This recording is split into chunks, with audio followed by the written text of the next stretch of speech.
My name is Lena, and from the moment I entered the world, life marked me with disappointment that wasn't mine to carry. I was born in a small town outside Chicago, in a dim hospital room where my first cry was met not with joy, but with silence. My father didn't smile. He didn't touch me. He didn't even try to pretend he was happy. Instead, he stared at me with cold, empty eyes, as if I had already failed him. He had wanted a son. But I was a daughter. Growing up, I didn't need anyone to explain what that meant. Even at 8 years old, I understood that my father didn't love me. But what hurt more was knowing he didn't love my mother either. Many nights, the walls shook with his shouting. Dishes broke. Doors slammed. Sometimes he hit her. Sometimes he threatened to leave. And one morning, he finally did. He walked out and never came back, taking whatever softness remained in our home with him. After that, survival became my mother's only focus. Helen worked every job she could find, cleaning houses for wealthy families, washing their clothes, preparing their meals. She took me with her because there was no one else to watch me. I learned to carry buckets of water, scrub floors, sweep hallways, anything that helped her finish faster. Sometimes kind employers gave us leftover food. Sometimes it was old or nearly spoiled, but we ate every bite with gratitude. We lived in a tiny shack at the edge of town. When it rained, the roof leaked in 5 different places. When winter came, cold air pushed through broken windows and made our bones ache. At night, my stomach growled loudly, but I forced myself to stay quiet. I didn't want to worry my mother more than she already was. Every month, the landlord came beating on the door, shouting for rent we could barely pay. My mother begged for more time, but he never cared. Despite everything, I loved her more than anything in the world. To me, she was the only person who made life worth enduring. I believed that somehow, someday, things would be better for us. I clung to that hope like a thread. But one cold evening, something changed in her eyes. She held my hand tightly, almost painfully, and told me we were going somewhere. She didn't explain why, and I didn't ask. I trusted her. She led me to a large house I had never seen before, a house far too grand for someone like us. She knocked on the door with trembling fingers. I didn't know it then, but that moment was the beginning of the end of my childhood. The beginning of a heartbreak I would carry for years. The front door of the grand house opened with a slow creak, revealing an older man with a rigid posture and a face carved from stone. His eyes narrowed as he examined me, not with curiosity, but with the cold calculation of someone inspecting an object he might or might not purchase. His name, I would learn later, was Mr. Cole. My mother greeted him with a trembling smile that did not reach her eyes. They spoke in low voices, voices filled with tension I could feel but could not understand. And then, before I could piece together what was happening, he handed her an envelope. It was thick and crisp. She slipped it into her coat with hands that shook, not from fear but from finality. In that moment, something shifted inside me. A sense of dread crawled up my spine. "Mama," I whispered, pulling at her sleeve, "what is going on?" She didn't answer. Instead, she stepped back from me. "Mama," I said again, louder this time. When I reached for her hand, she yanked it away as if my touch burned her. Panic surged in my chest. I clung to her dress, desperate for reassurance. But she shoved me down so hard I hit the floor. Then she slapped me across the face. Her voice, once the safest sound I knew, became a blade. "If you follow me," she hissed, "I will kill you." The world froze. My mother turned away. She walked out the door without looking back, without hesitating even once. I watched her silhouette disappear into the night, taking every piece of my childhood with her. Mr. Cole closed the door behind me. And just like that, I became property. Life in his home was not life at all. It was survival inside a cage made of commands and fear. He made me scrub his black car until my fingers cracked. He forced me to polish his shoes, mop his office floor, and wash dishes late into the night. When he was angry, he shouted. When he was very angry, he hit the servants, and sometimes me. But the worst part was the isolation. Loneliness pressed on me like a weight I could never lift. I missed my mother so painfully it ached, yet resentment grew inside me like a thorn. Years passed this way. Years of silence. Years of fear. Then, one summer evening, something unexpected happened. I was cleaning his study, sleeves rolled up, when Mr. Cole suddenly stopped speaking mid-sentence. His eyes fixed on my right arm. A small, half-moon-shaped scar rested just above my elbow. He stared at it with a look I had never seen on his face before. Shock, grief, and disbelief twisted together. "My daughter had that same scar," he whispered. "She died 15 years ago. She was your age." The room grew still. From that day forward, Mr. Cole's cruelty faded. He no longer shouted. He watched me with the quiet sorrow of a man haunted by loss. His voice softened, his steps slowed, and a strange gentleness began to take root. It frightened me at first, because kindness was a language I had never learned to trust. But something in him had undeniably changed. And for the first time in years, I felt the world shift again. The shift in Mr. Cole was not sudden, yet it was unmistakable. For years, his footsteps had echoed through the halls like thunder, sharp and heavy, a warning for everyone to stay out of his way.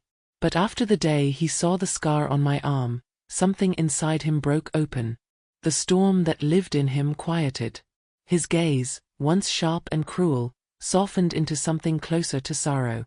At first, I didn't trust it. I moved carefully around him, waiting for the moment when the old rage would return. But it didn't.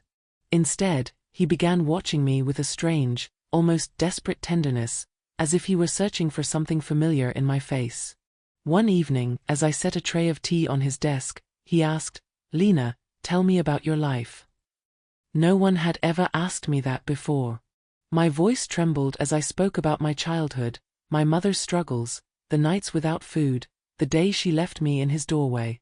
He didn't interrupt. He listened. Truly listened. When I finished, he sat quietly for a long time. His eyes looked older, heavier. "You deserved better," he finally said. "Far better." The next morning, he made an announcement I could hardly comprehend. "I'm sending you to school," he said. I froze. "School? You're bright, Lena. You deserve education, opportunity, a future."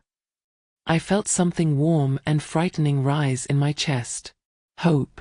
I didn't know what to do with it. He kept his word. Within weeks, I was enrolled in classes. After lessons, he taught me himself, business principles, contracts, how to read people, how to negotiate. His voice was patient, his explanations clear. He treated me not as a servant but as a student, almost as something more. I studied late into the night, hungry to learn everything he offered. Slowly, the world expanded beyond fear. For the first time, I began to believe I had value, real value, not because of where I came from, but because of who I could become. Years passed, and I changed. My posture straightened. My voice grew steady. I became sharp, observant, capable. I earned his trust in every decision I made. One night, when I was about 25, he called me into his office. He looked tired but peaceful. "Lena," he said, "you are my daughter now. You are the only family I have left." My breath caught. He placed a folder on the desk. Papers, signatures, transfers. "One day, this company will be yours." In that moment, I felt the ground shift beneath me once more. Not from fear, but from possibility. The broken girl who had once been sold at this man's door was gone. A new life was beginning. Under Mr. Cole's guidance, my world transformed. What began as hesitant lessons in a quiet study grew into daily meetings, business strategies, financial planning, and negotiations with people far older and far more confident than I once was. But with every challenge, I grew steadier. With every success, I learned to trust the voice inside me that had been silent for so long. By the time I turned 28, I was no longer the frightened servant who scrubbed floors late into the night. I was Mr. Cole's right hand, the person he relied on for decisions that shaped the entire company. Employees whispered my name with respect. Some called me brilliant. Some called me intimidating. Then, one evening, Mr. Cole called me into his office. His breathing was slow, and age weighed heavy on him. "It is time," he said, placing documents in front of me. "You will take my place. I am giving you everything." I froze. "All of this? To me?" "You earned it, Lena. Not by blood, but by heart, strength, and mind." And just like that, I became CEO. The wealth, the influence, the power, it all came to me more quickly than I could fully grasp. I sat in the largest office in the building, the skyline of Chicago stretching beyond the windows like a world I had finally stepped into. But success did not erase my memories.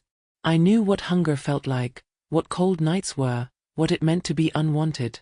So I made sure my workers were cared for. I raised salaries, improved conditions, and offered help to families struggling the way mine once had. People began to respect me not just for my authority, but for my compassion. One freezing winter evening, while driving through downtown, I saw a figure on the corner of the street. An older woman, hair tangled, clothes torn, hands shaking in the wind. She was begging for food. Something inside me tightened. I stepped out and approached her. She didn't look up, didn't speak, didn't recognize me. But I recognized her. It was my mother. The pain hit me like a blow to the chest. I placed money in her hand and walked away before my voice could betray me. But fate was not finished with us. The next night, as I drove the same route, she stumbled into the street and collapsed in front of my car. I rushed to her, lifting her head gently. Her eyes opened slowly.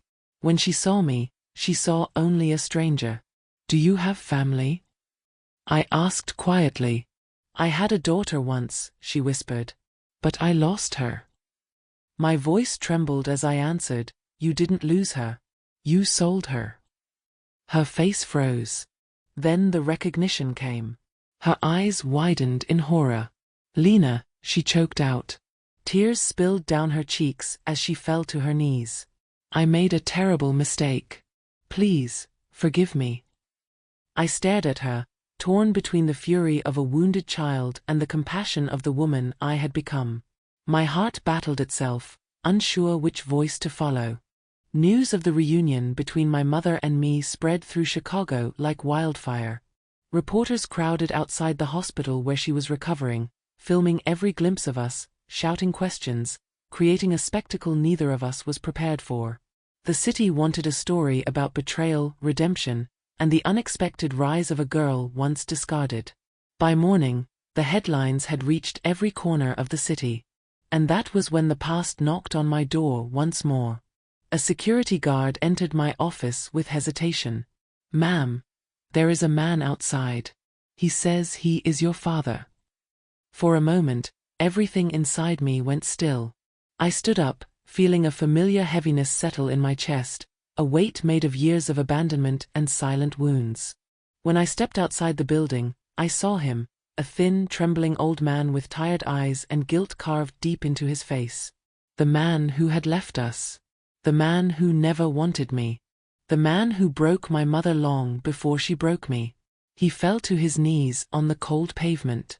"Forgive me," he whispered, voice cracking under the weight of regret. "I was a coward. I destroyed everything. Please, Lena, forgive me." Behind me, my mother stood quietly, leaning on a cane. Her eyes, swollen with tears, watched him without anger, only exhaustion and sorrow. Seeing the two people who had hurt me the most standing before me, broken, pleading, opened a storm inside my heart. A part of me wanted to turn away, to let them feel even a fraction of the pain they gave me. But another part, deeper and stronger, whispered that revenge would not heal me. I had carried darkness for too long. If I kept carrying it, I would only become a prisoner to my past. I took a breath that felt like opening a door inside myself. "Stand up," I said softly. "Come inside." Both of them stared in shock. The reporters murmured. Even I felt the surprise in my own voice. But I knew why I had chosen this path. I refused to let my pain define the rest of my life. In the weeks that followed, my mother and father moved into a small guest wing of my home. We were not a perfect family. We would never erase what had happened. But we began slowly, the quiet process of healing. Conversations replaced silence. Apologies replaced blame. And fragile threads of trust began to weave themselves between us. During this time, Mr. Cole, older, slower now, but still carrying the strength of 1,000 storms, became the steady center of our unusual family. He was the father who raised me, the mentor who shaped me, the man who chose me when no one else did. One evening, as the four of us sat around the dinner table, I looked at them, the father who left, the mother who broke me, and the father who saved me, and realized something profound. My greatest achievement was not my company, my wealth, or my power. It was the ability to forgive. Pain had not won. Love had. Forgiveness was not weakness. Forgiveness was freedom.